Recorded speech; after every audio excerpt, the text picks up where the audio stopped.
नमस्कार कोल्हापूरकर. तुम्ही रंकाळ्यावर खूप फिरायला जाता, पण तुम्हाला त्याचा इतिहास माहिती आहे का? चला तर मग जाणून घेऊया आपल्या रंकाळ्याचा इतिहास. यास कोल्हापूरची रंकाळा चौपाटी म्हणूनही संबोधले जाते. ते कोल्हापूरचे एक प्रेक्षणीय ठिकाण आहे. पूर्वी येथे एक मोठी दगडांची खण होती. जैन समजुतीप्रमाणे खाणीतून महालक्ष्मीच्या देवळाला आणि त्याचप्रमाणे राजा गंडरादित्य याने जी 360 जैन मंदिरे बांधली त्यांना दगडाचा पुरवठा करण्यात आला. त्यानंतर 8व्या किंवा 9व्या शतकात झालेल्या एका धरणीकंपामुळे या खाणीचा विस्तार होऊन ती पाण्याने भरून गेली. इस 800 ते 900 च्या कालावधीत येथे मोठे भूकंप झाले. या भूकंपांमुळे भूगर्भातील पाणी वाहू लागले. या पाण्यामुळेच येथे मोठा तलाव तयार झाला.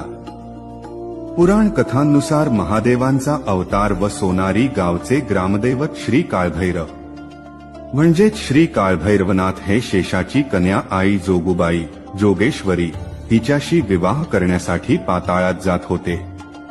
तेव्हा ते कोल्हापूरला आई अंबाबाईला भेटाव्यास आले. कारण पाताळात जाण्याचा रस्ता हा फक्त आई अंबाबाईला माहीत होते. जेव्हा आई अंबाबाई श्री काळभैरवनाथाला भेटण्यास आली व त्यांचा येण्याचा उद्देश कळाला, आई अंबाबाईने त्यांना घोडा आणाव्यास सांगितले व रिंगणात डाव कराव्यास सांगितले.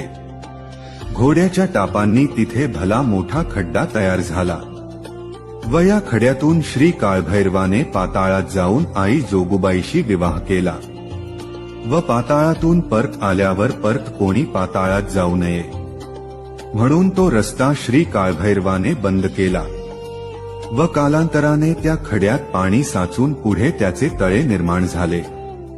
या तलावाजवळच श्री रंकभैरव या आई अंबाबाई देवीच्या रक्षकाचे मंदिर आहे. त्यांच्या नावावरूनच या तलावास रंकाळा हे नाव पडले. छत्रपती शाहू महाराजांनी या तलावाचे रूप बदलले. विविध प्रकारचे पक्षी, वनस्पती व सूर्यास्त पाहण्यास लोकांची गर्दी होऊ लागली.